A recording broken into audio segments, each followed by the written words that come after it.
Okay, heat treatment. I was almost done with aluminum, but I'll wrap it up for you guys, and then we'll talk about steel. So that's the purpose for the goals for today. I said essentially with the aluminum that you put everything into a single phase. Everything is super saturated. It's got a lot of alloying elements. You quench it.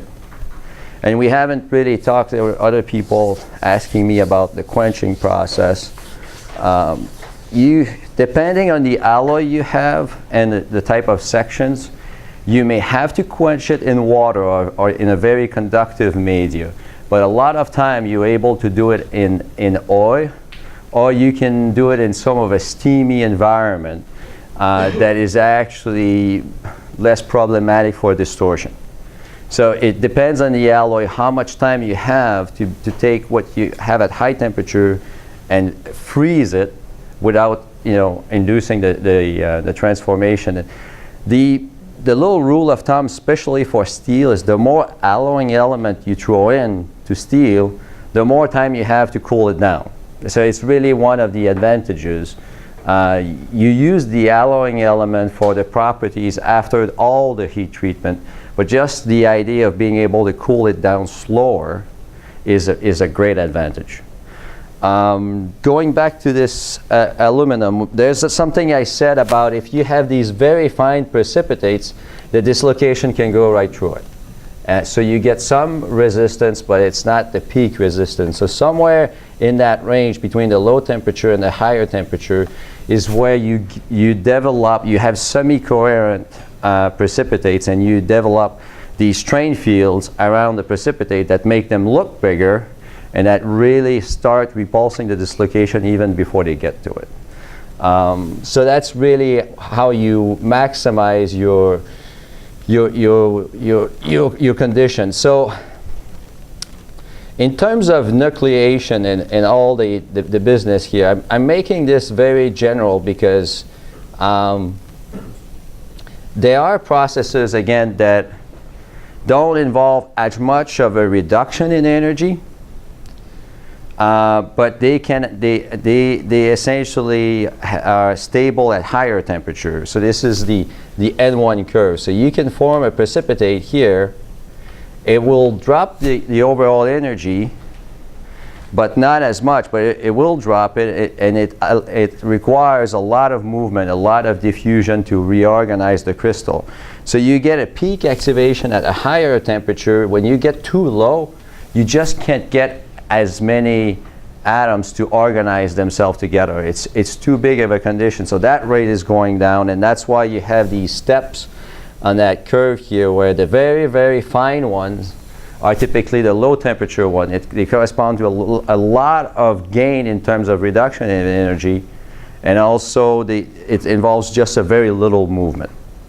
So it's important to keep in mind. It's true for aluminum, and we're going to talk about the very same thing for steel. This is essentially what happens after you quench the aluminum if you throw it in the oven, in this case at 150 degrees. So this alloy, the best way to age it is to heat it up. If you just keep it at ambient temperature, it won't happen. And the main reason is just aluminum and copper. If you add other elements than copper, then you start doing it at a lower temperature. You can see you have a peak here, and then it starts going down again, and that's this idea of first you have the very, very, very early on, you have the very fine precipitates forming, and then they grow, they reach the semi-coherent precipitates, and after that they become too big. So that's why you're going from low strain, very high strain, and back down again. For the aluminum alloys, a lot of time it's better to be in this condition here, as opposed to so we call this peak aging. So that's a T6 tamper at the top, and when you have over age, it's a T7, and there are others, but I'm talking about the more common ones. So those are the two more common nomenclatures. So if we talk about this alloy and we had a few more elements, it would be aluminum association 2024 is it's kind of a traditional aerospace alloy, and then you can have it in T3 shape. It's natural aging, a little bit of artificial aging, peak aging, so that's the peak in hardness and that curve, or T7, and you can add digits here. It's T751 is very common. It means that you also stretch it, and you did a few other things to it. But the bottom line is this tells you about the chemistry only, and this tells you about what type of aging was done. All of this was quenched. And after the quenching, it's a question of what happens. I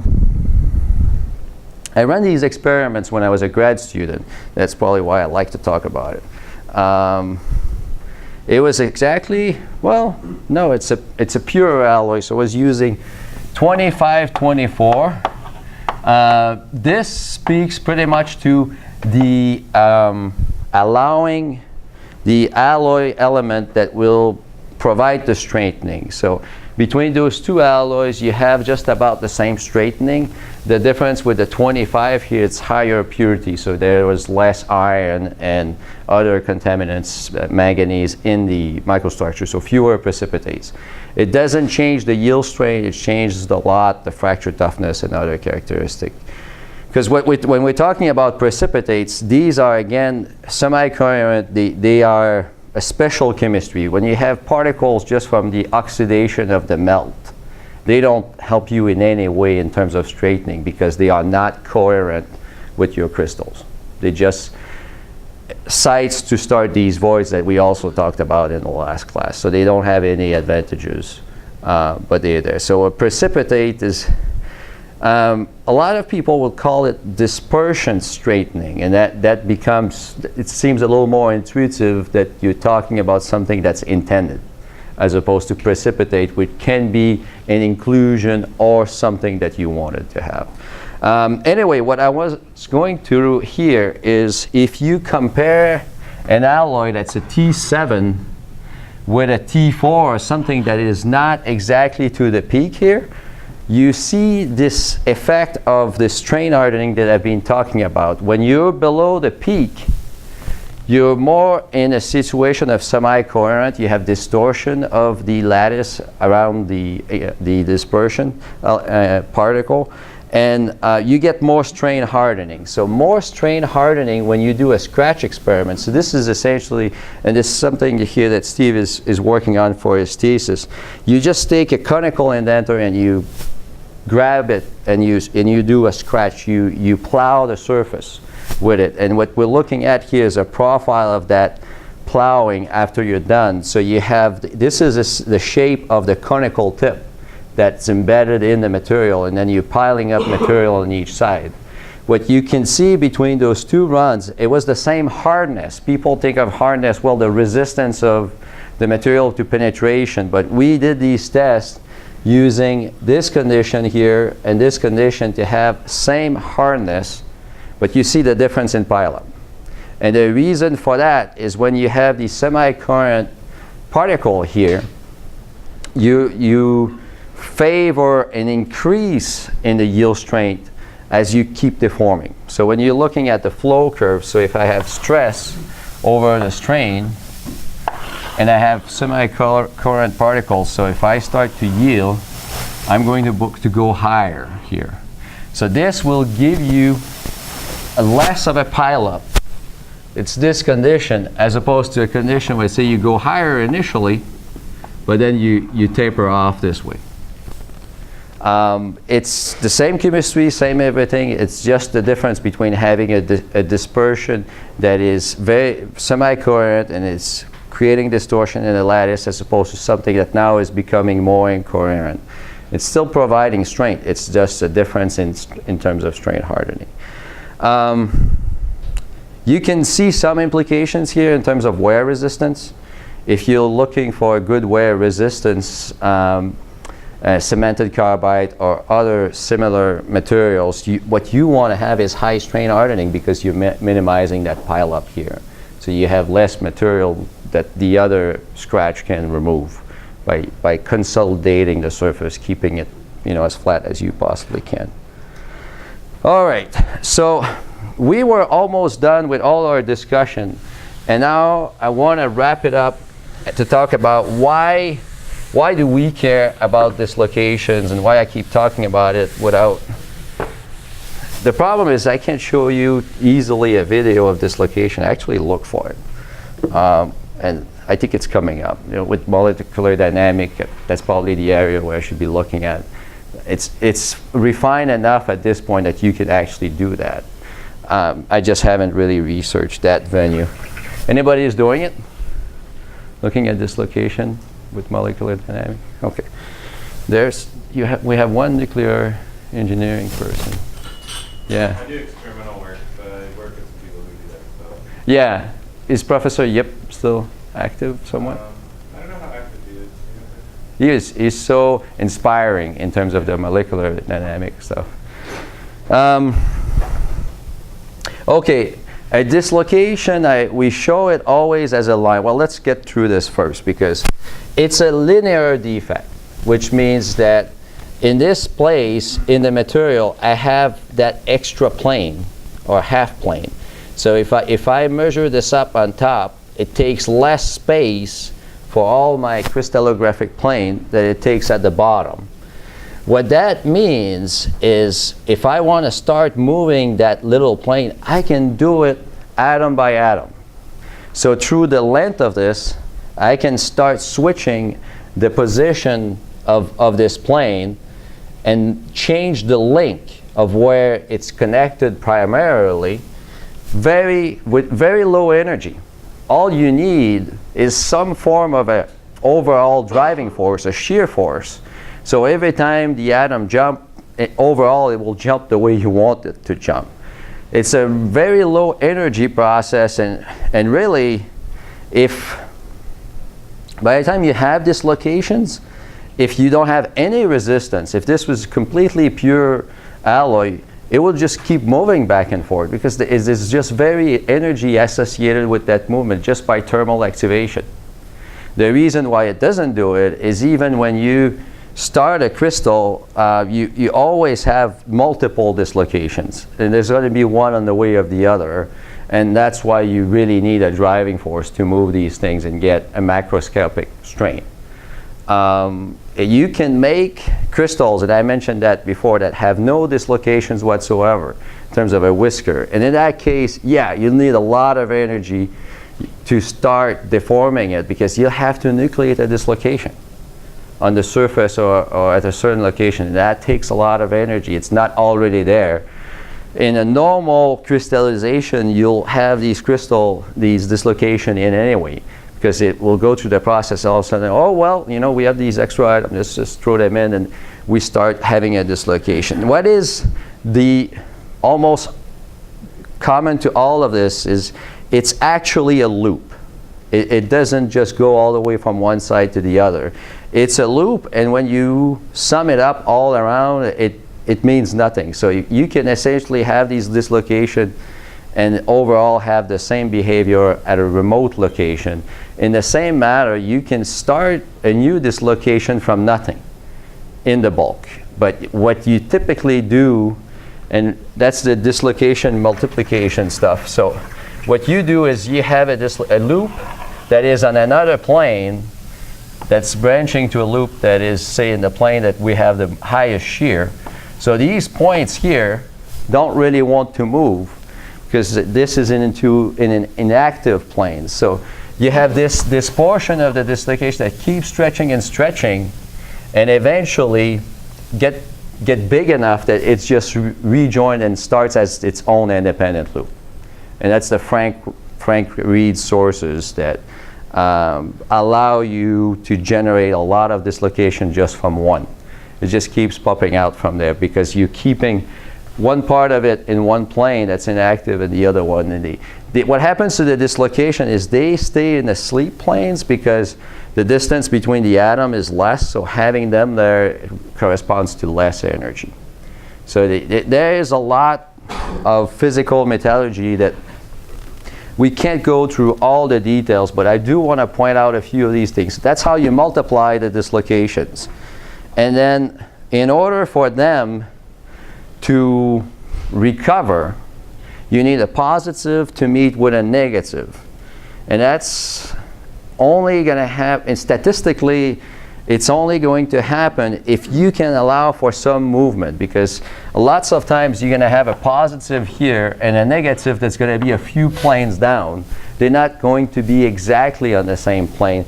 So you need this one to, by diffusion, starts going up, and then it goes in that plane to meet with the other. And we call that climb. And that's why recovery takes thermal activation, because this climbing process is much less likely to happen at ambient temperature than at high temperature.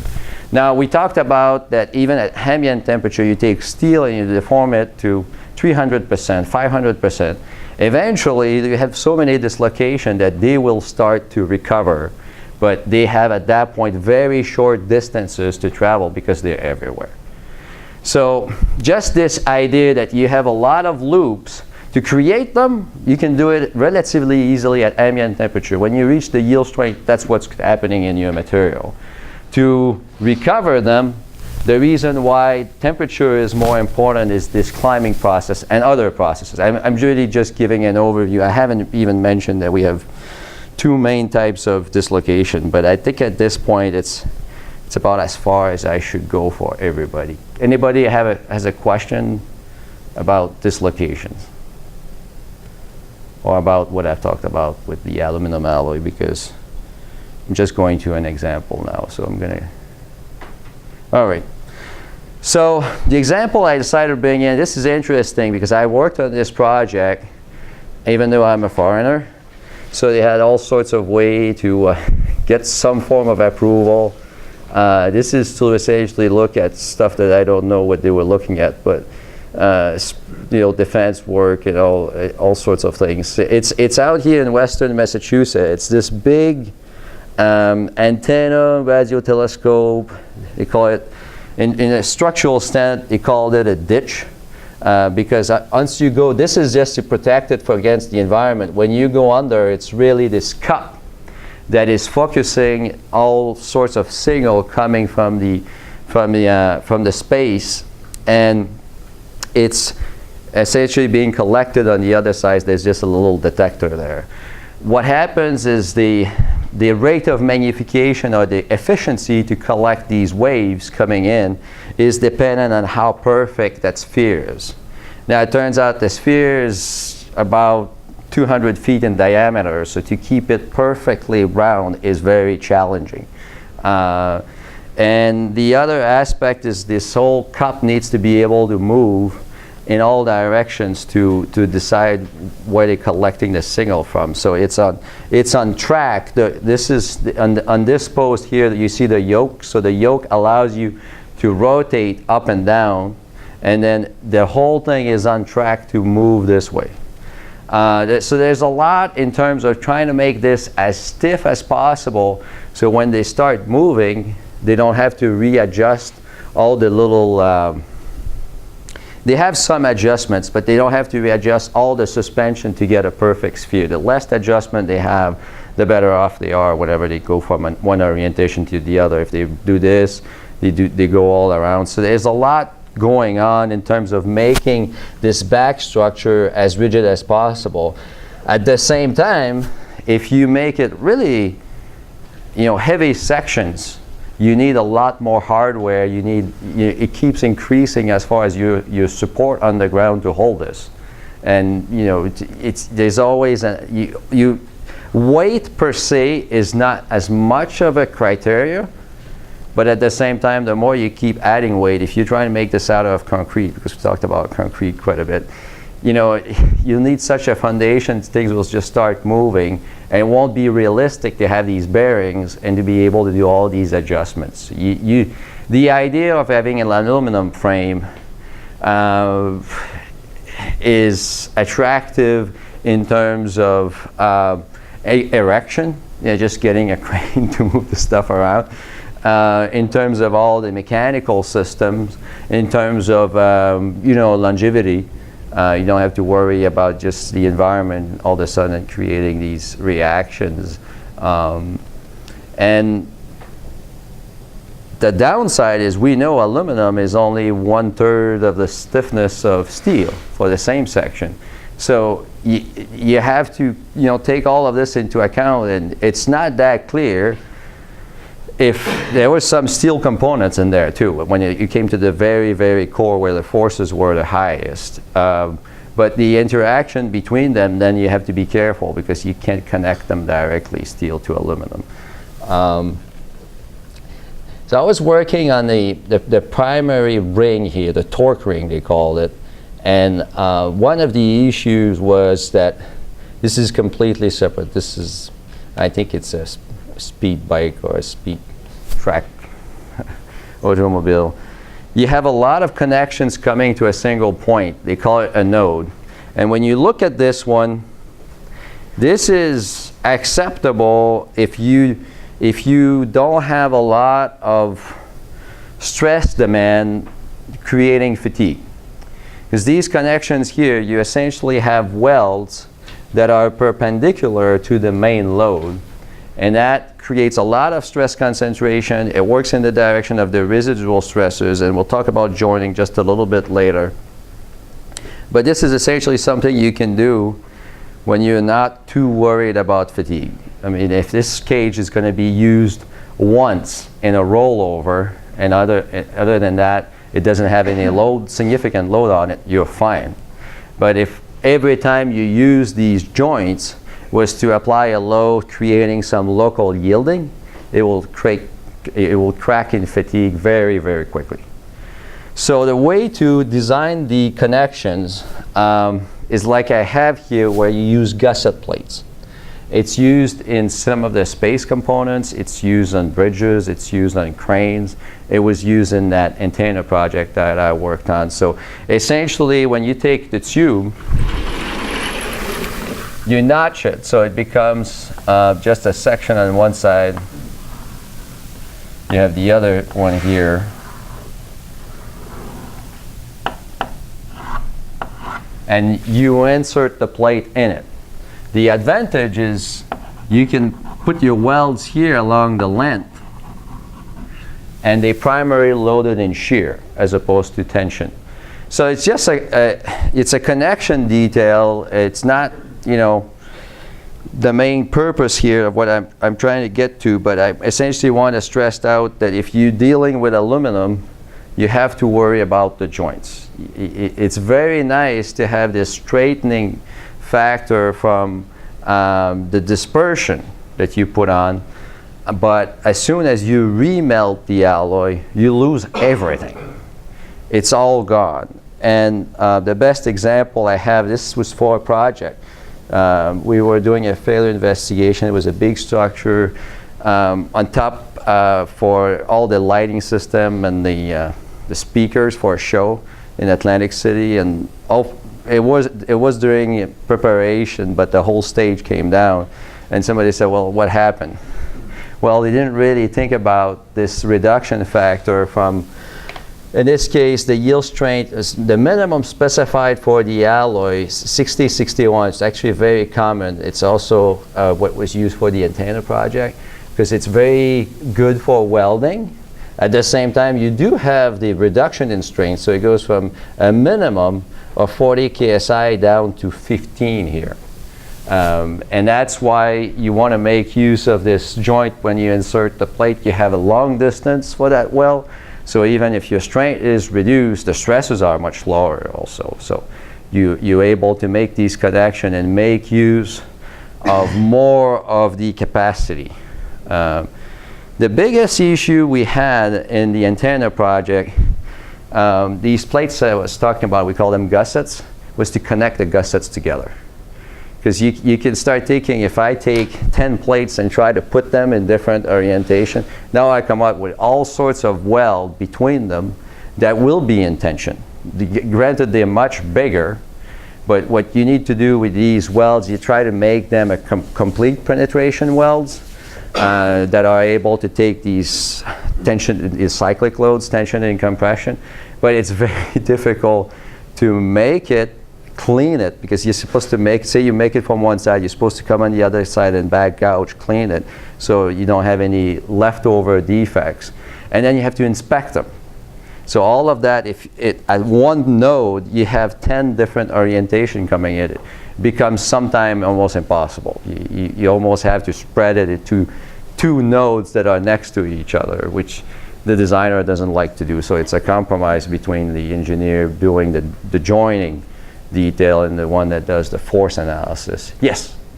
How come the distance of this effect is like bigger on the heat affected zone than well? That's a very good question. It's just for the video. The question, why is the slope here in the weld over a shorter distance than the heat affected zone? It's a different alloy. So if you're going to use a casting alloy for aluminum, for example, and we talked about that in other cases, you can get strengths that are much higher than 15 KSI by adding silicon. Now here they don't need to be adding silicon, but just the cooling rate of that weld is higher than what happens right next to it in the heat affected zone. And all these dendrites and things forming, they do provide a yield value. But what you see is overall you still don't come quite as high as your rod product, but you're looking at a different chemistry on each side, and you're also looking at a different structure. One is really a cast structure that has all these, it can have needle, it can have all sorts of things that are providing some yield strength. Not quite exactly the same ductility, but the strengthening mechanism is very different on one side than on the other. Okay, with switching to steel, and I will tell you right away, the way we straighten steel is very different. So if for aluminum we were talking about aging, because that's what we did. We froze it and then we brought it up to a certain temperature and formed this dispersion for a strengthening mechanism. In steel, the term is tempering. What happens with steel is when you quench it, it becomes very, very hard right away, as opposed to just staying the way it was. The way you heat and tempered, you quench and tempered steel, it becomes really hard, and then when you do your tempering, you're trying to recover some ductility. And we'll go through the reason why this is happening. That's the purpose for this part of the lecture. So before we go into what happens when you quench it, I want to talk about what happens if you cool it down slowly. And that happens too. A lot of structural steels are not quenched and tempered. It is essentially heated and cooled down at different rates to give you a microstructure that has a combination of ductility and yield strength. And that's that perlite deal here that we're talking about. So it's starting from an austenite, which is essentially, well, this is not steel, but we have to redo this. So if we're doing steel, because I started with another example. If we're doing steel, we have the austenite here, and then it's going to recombine into this two-phase diagram. So here's the pure iron, and we have cementite on the other side. So what happens at this composition is the same effect that you have here for an alloy. This is a soldering alloy. It's not really as interesting. So the same effect is going on when you form these two faces right next to each other. They are a combination of a very iron-rich face and a very brittle face over there. The way you do this in practice, I'm going to show this one right now. I'm showing in this slide the combination of things you can do with that very specific transformation. So starting somewhere here with steel, where everything is in solution the same way that we talked about with aluminum, and when you cool it down here, you start forming the iron-rich phase. That's the white phase that we see here on these images. Especially the lower left is a good example of what you would like to see if you didn't heat it up too much. So if I just went right above this line here where I start forming the solid, what happens at that temperature is I avoid the growth of grains. So it's just going to go through the transformation very quickly. As I'm cooling down, not by quenching it, by just a very regular cooling process. It could be air cool, it could be furnace cool, and that's what the different cases are here. The furnace cool would give you a much coarser structure. So we're looking here at C, this one, this one. You have more separation between the two phases than if you're doing it in air, which is faster.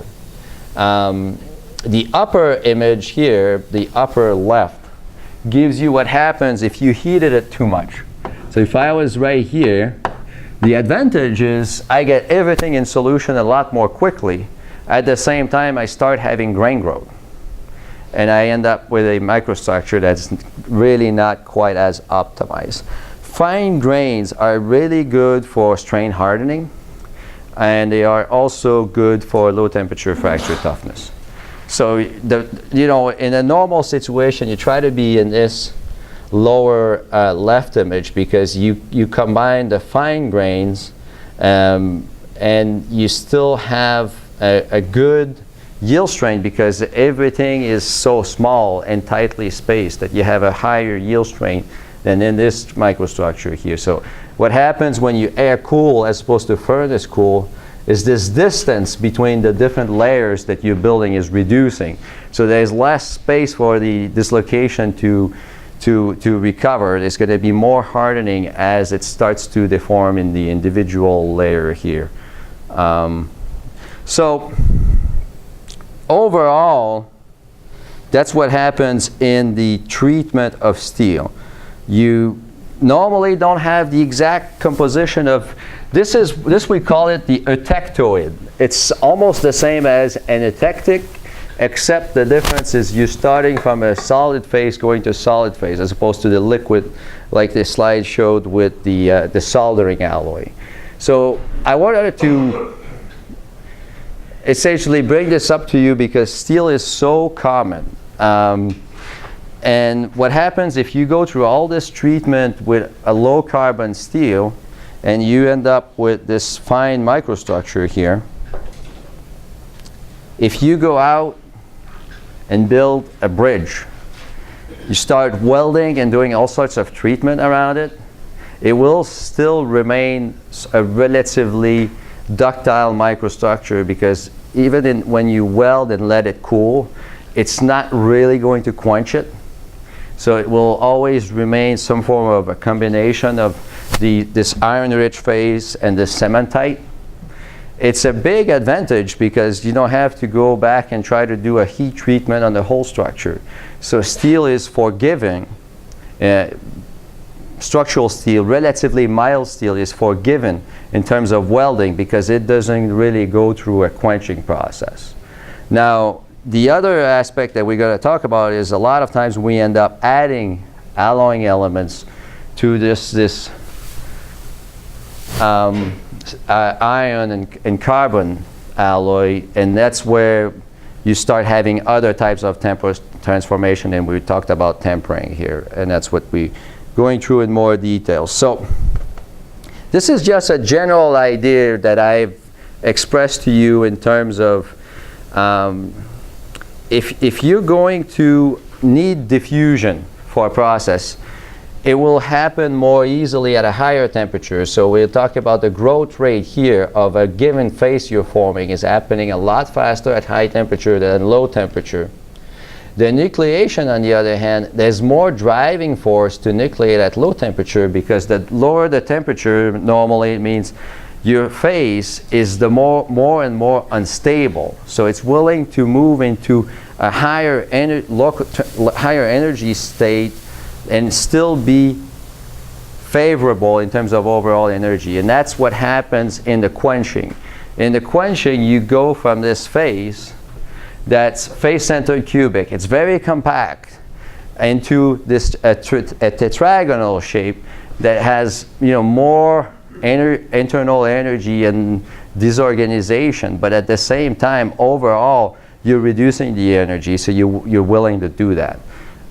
It's a quasi-stable phase. It's the equilibrium phase from the phase diagram are really just this alpha phase and the cementite. But if you go really quickly below a certain temperature, because you don't have the diffusion power to make a real transformation from the phase diagram, you turn into the martensite. I know my pronunciation is not always that great, so that's martensite here. It's a great term you can use when you want to impress people. How are we going to do it? This type of diagram is very helpful to you. Isothermal transformation diagram is something that probably should try to remember, because you can use it not only for steel, you can use it for titanium alloy, you can use it for, it's not so common with aluminum, but you could do it with aluminum as well. It tells you what happens. So if I have a temperature and a time, it tells you what happens if I'm able to reduce the temperature very quickly to a fixed value, and then I maintain it. It's telling me what happens to the microstructure at that temperature. Most of the time, we end up cooling over time. And so it's a continuous transformation diagram. But we start with this one. It's more commonly presented, but it's not, exactly the real reality. But the concepts are the same. So essentially, it will take time for that nucleation process that I talked about. If you're at higher temperature, your driving force is less. So you can see at 650 degrees for this alloy. 4340 is that's an AISI designation. Is a type of alloy you use for landing gears in aircrafts, because it allows you